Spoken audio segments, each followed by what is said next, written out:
caractéristique d'un croyant qui a expérimenté la mort et la résurrection avec Christ et candidat pour sa gloire, c'est que ce croyant, il va expérimenter la gloire terrestre et la grande gloire, la félicité éternelle.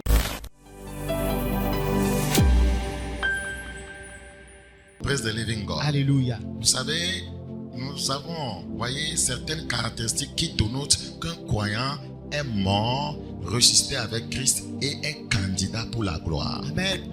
Que ce croyant est mort, ressuscité avec Christ. Et donc il est candidat pour la gloire. La première caractéristique que nous voyons dans la vie de ce croyant, c'est qu'il est sauvé, le salut.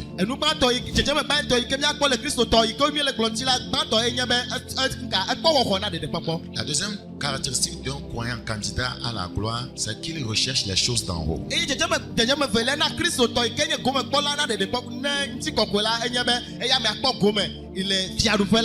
La troisième caractéristique, voyez, de ce croyant candidat, voyez, pour la gloire, c'est qu'il s'affectionne aux choses d'en haut.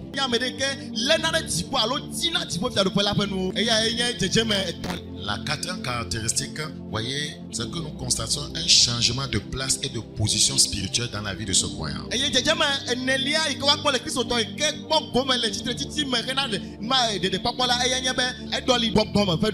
Cinquième caractéristique d'un croyant candidat pour la gloire, c'est qu'il a une foi inébranlable. Amen. Quel que soit ce qui se passe, il a une foi inébranlable. La sixième caractéristique qui dénote que quelqu'un est mort et ressuscité avec Christ, et qu'il est candidat pour la gloire, c'est qu'il a la victoire sur le péché et la mort. Amen.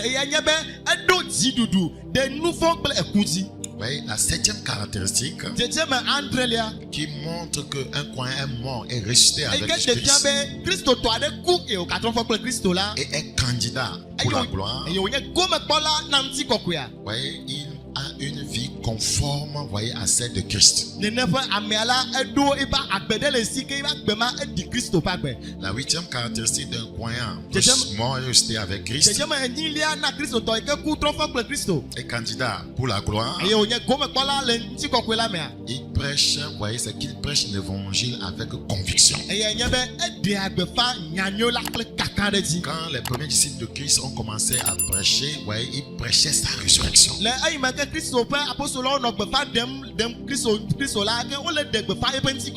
prêchait avec conviction.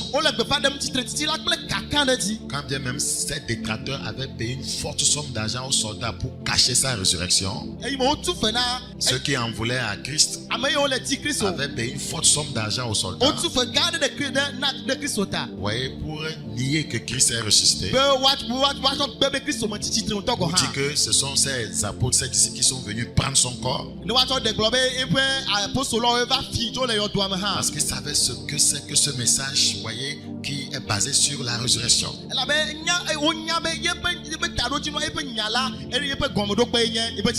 dit que si Christ n'est pas ressuscité, notre foi est vaine, nous sommes encore dans nos péchés. Donc c'est pourquoi il ne voulait pas que les premiers disciples prêchent sa résurrection. La neuvième caractéristique d'un croyant mort et ressuscité avec Christ et qui est candidat pour la gloire, il a une nouveauté de vie. Amen. Ce croyant a une nouveauté de vie. Si quelqu'un en Christ est une nouvelle créature, les choses anciennes sont passées, voici toutes choses sont devenues nouvelles. La dixième caractéristique d'un croyant mort, c'est-à-dire il a fait l'expérience de la mort et la résurrection avec Christ, c'est que ce croyant porte beaucoup de fruits. Il porte beaucoup de fruits. La onzième caractéristique, ouais, d'un croyant mort et ressuscité avec Christ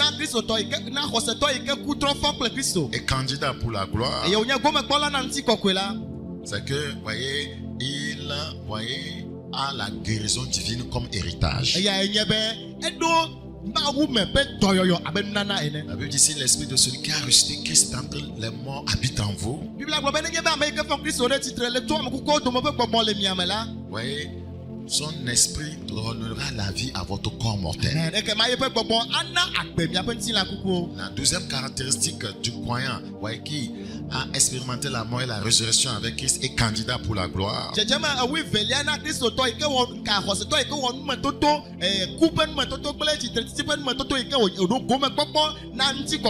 C'est que il est mort au moi. Il n'est pas égoïste. Il ne pense pas seulement à lui. La troisième caractéristique d'un croyant qui est mort et ressuscité avec Christ est candidat pour la gloire.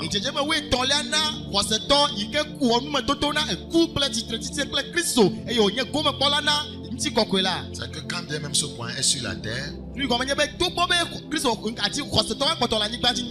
assis spirituellement avec Christ dans les lieux célestes. Amen. Et la 14e caractéristique d'un croyant qui a expérimenté la mort et la résurrection avec Christ est candidat pour sa gloire.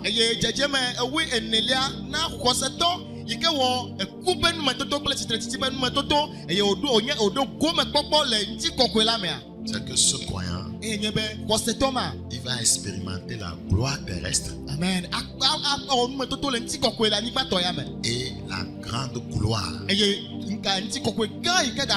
la félicité éternelle. Donc ces 14 caractéristiques que je viens de donner, si vous ne les vivez pas, voyez, vous aurez du mal, voyez, à expérimenter la gloire de Dieu, voyez, ici, et la grande gloire qui est la vie éternelle.